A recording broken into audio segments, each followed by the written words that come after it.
Welcome back to the channel.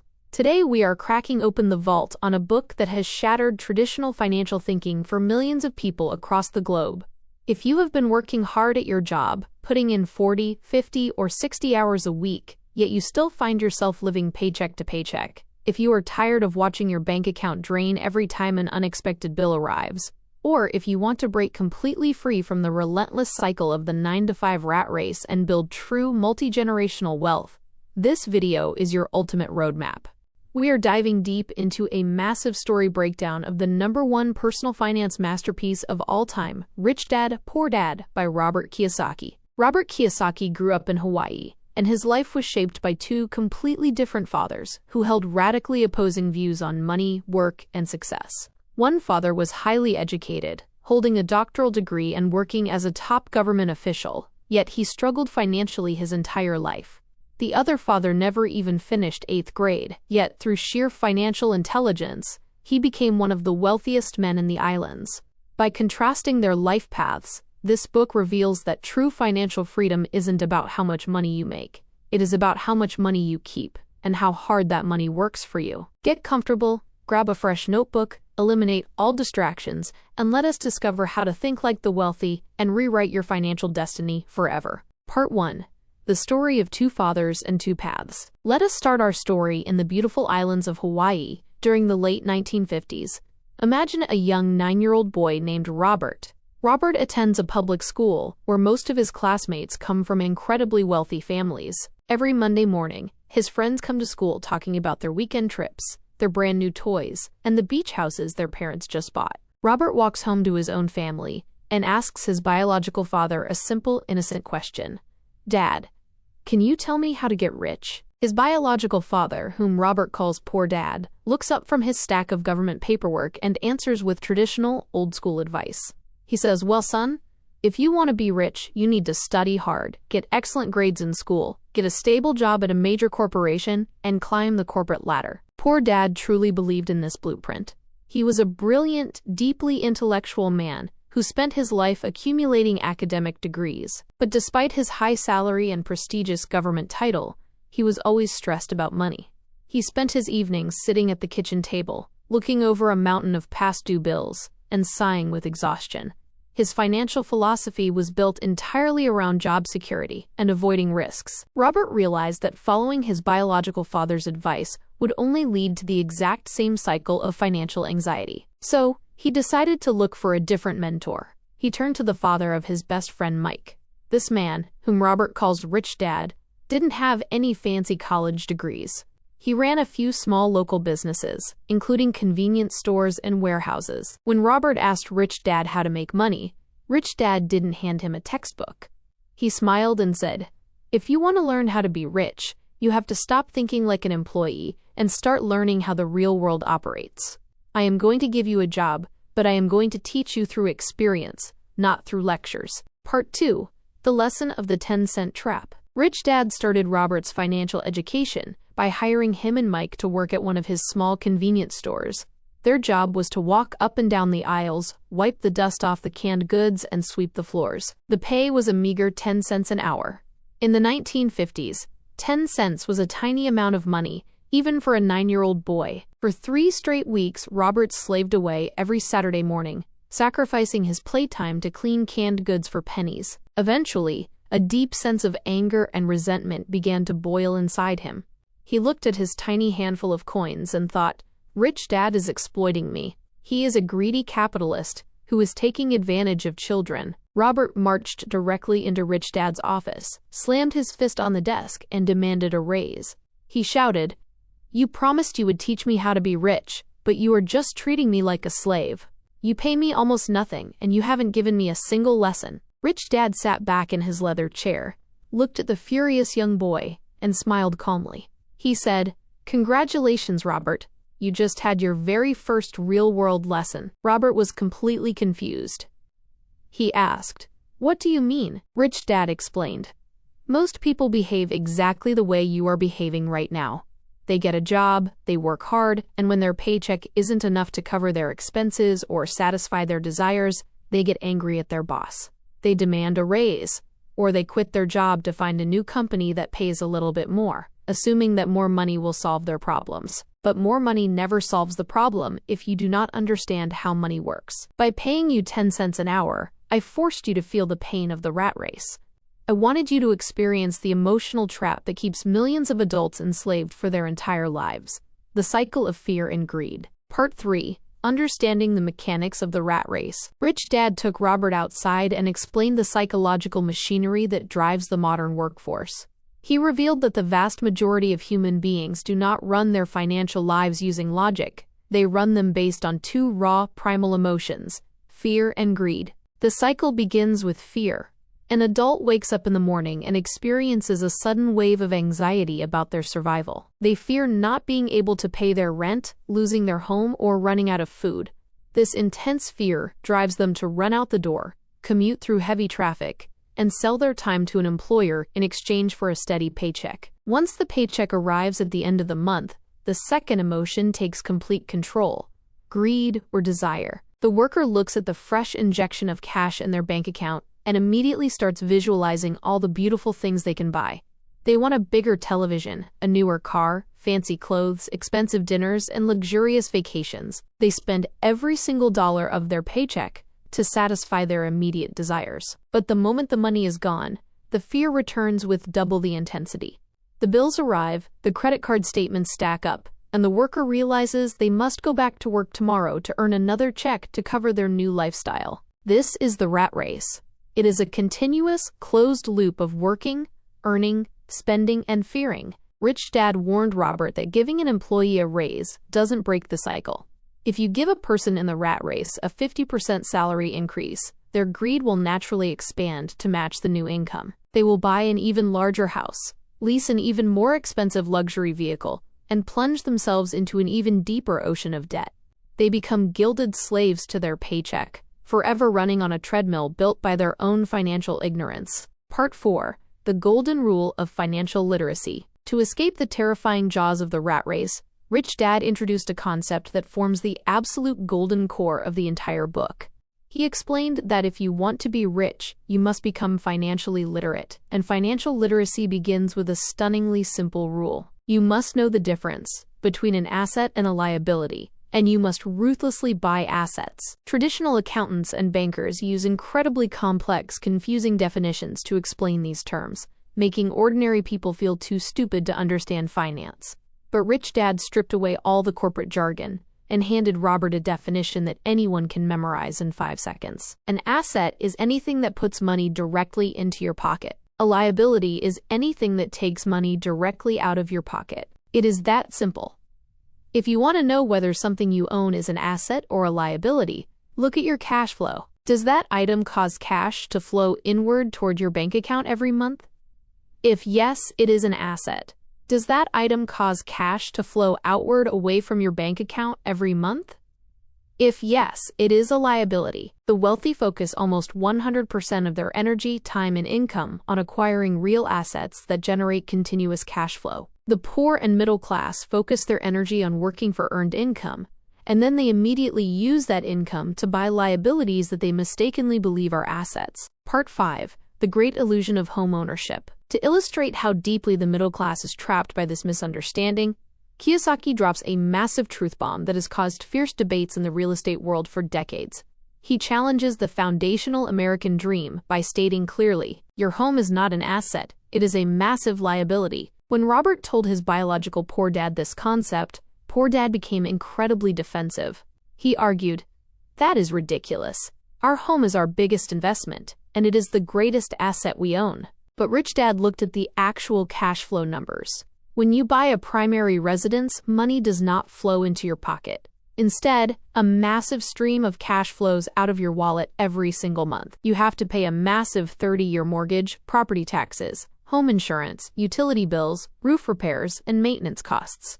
Even if you pay off your mortgage completely, you still have to pay taxes and upkeep costs to keep the house standing. Furthermore, your money is completely locked up in that property, meaning you cannot use that capital to invest in highly lucrative business opportunities. Kiyosaki isn't saying that you should never buy a house.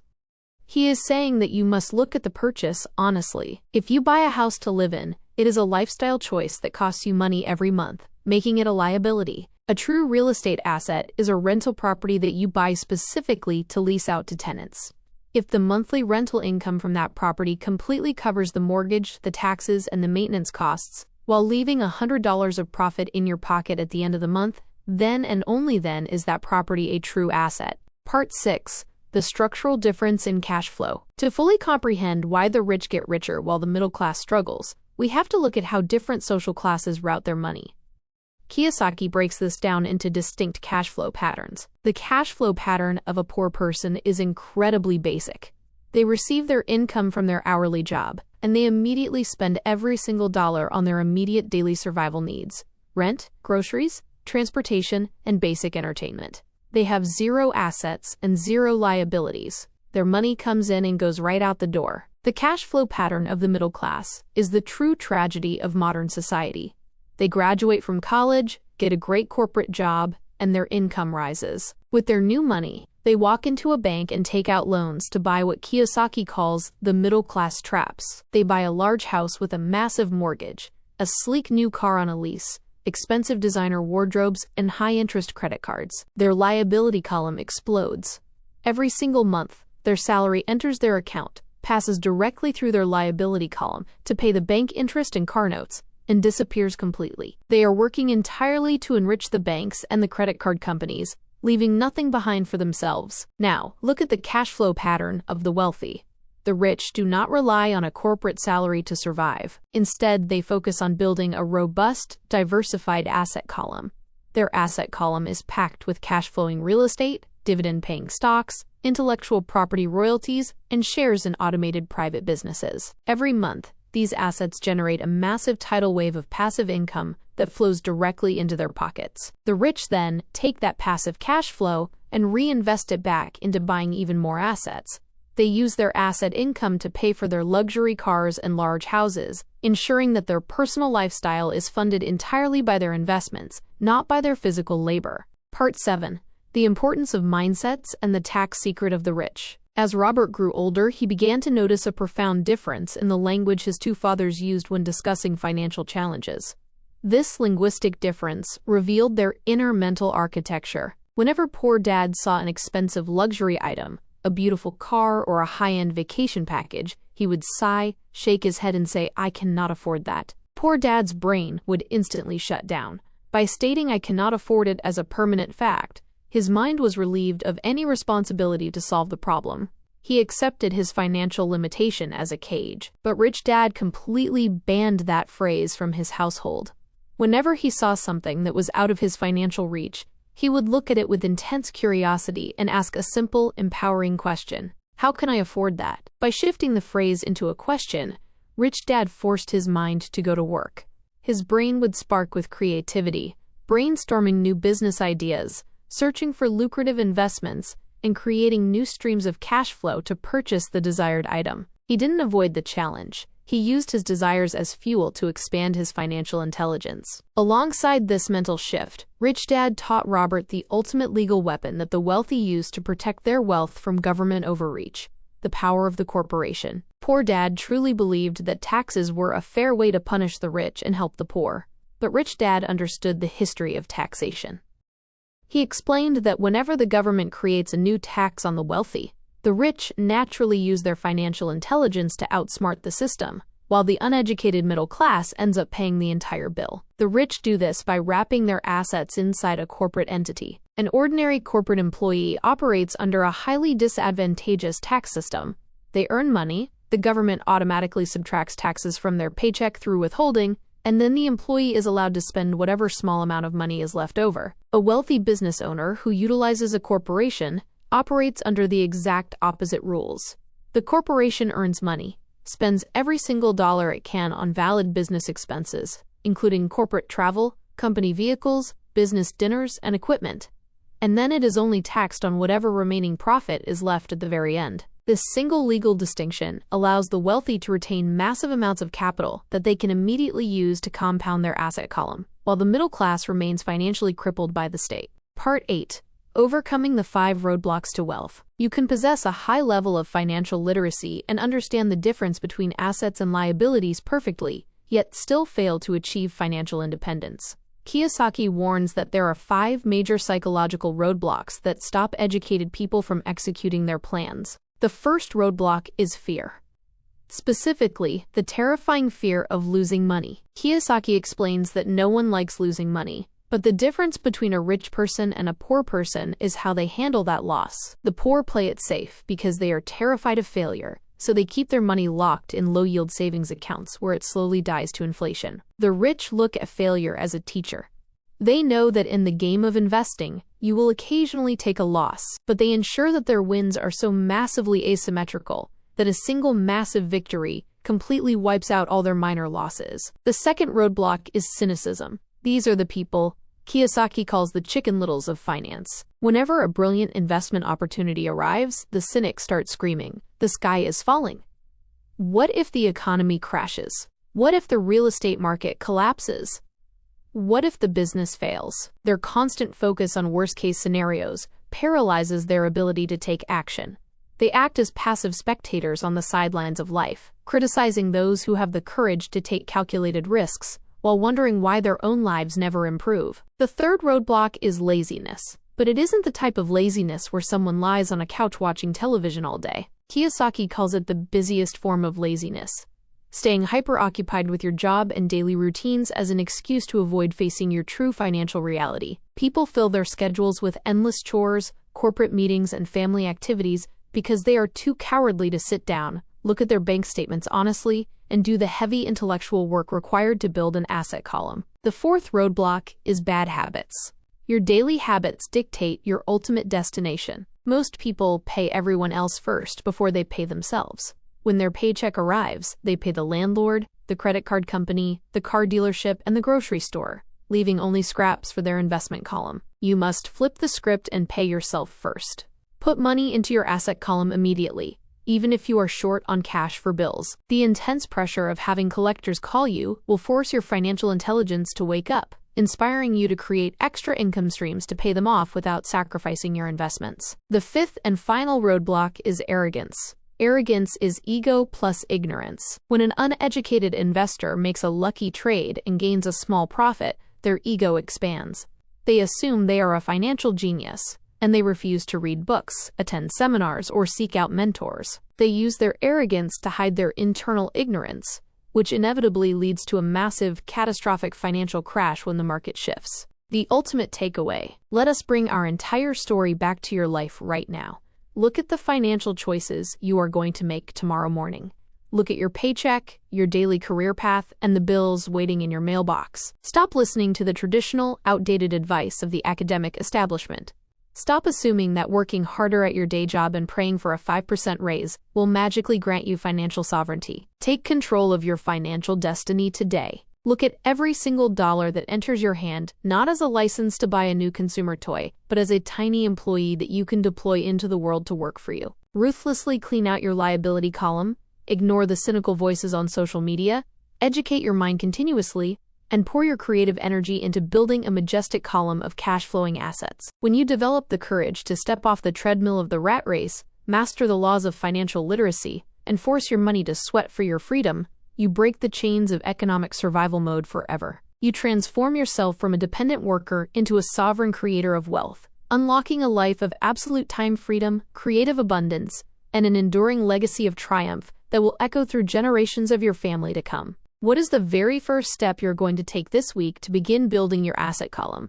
Whether it is reading a specific book on real estate, purchasing your very first fractional share of a dividend stock, or starting a micro business on the side, let me know your wealth building goals in the comments down below. If this epic, deep dive summary shattered your traditional employee mindset and handed you a bulletproof blueprint for financial literacy, show your incredible support by clicking that like button. Subscribe to the channel so you never miss another profound business or prosperity book breakdown. And share this video with someone you love who deserves to break free from the rat race today. Stop working for money, make your money work for you, acquire assets, and I will see you in the next video.